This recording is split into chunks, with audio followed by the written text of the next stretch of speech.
Jæja, þá er komið að því að græja hleðslustöðu fyrir rafmagnsbílinn og ég hef valdið þessa hér Snæder inninguna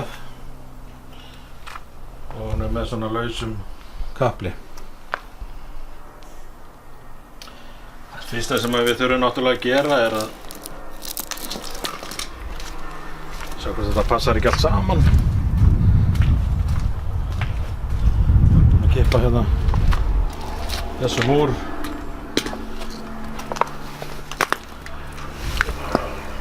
sjáum hvort að passar ekki þessi sem við erum með. Þannig að þetta er allt í fína.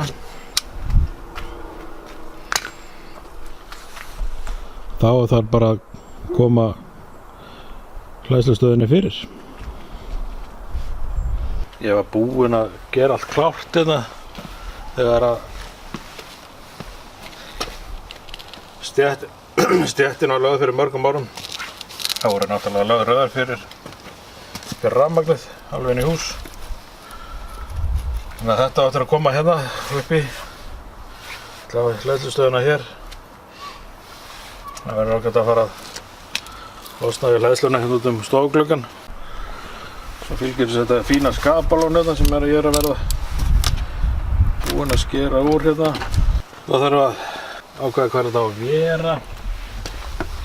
Ég var nú eiginlega búinn að komast að því að þetta væri ágætt í staðar einhvers staðar hérna og kannski hérna aðeins lengra, kannski svona. Og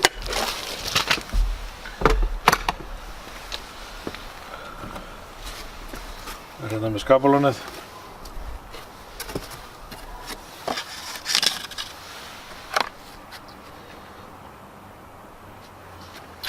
Ég er með jafnlangt hérna og hérna.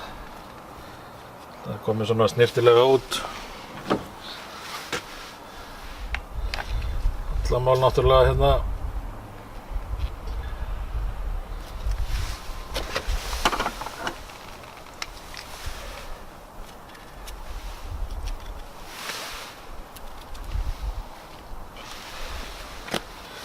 Ég þarf ekkert að gera gat hér en ef kapallinn kemur út úr húsinu þá verður hérna.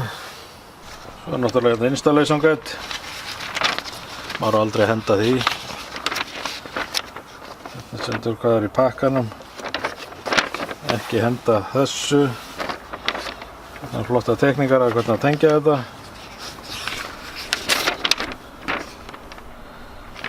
Útskýringar. Rafvirkjan. Alls konar. Þetta á greinilega að koma hér. Þá er stöðin komin upp. Þessi er fastur hérna í kapallinn.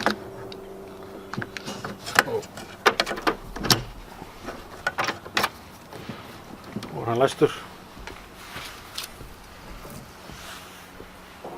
Ég ætla ekki að sýna hvernig þetta er tengt rafmagnið. Það er auðvitað bara fyrir alvöru rafvirkja að klára að ganga frá þessu með rafmagnstengingum. Og eins og við sjáum, það var kísa hæst annað líka.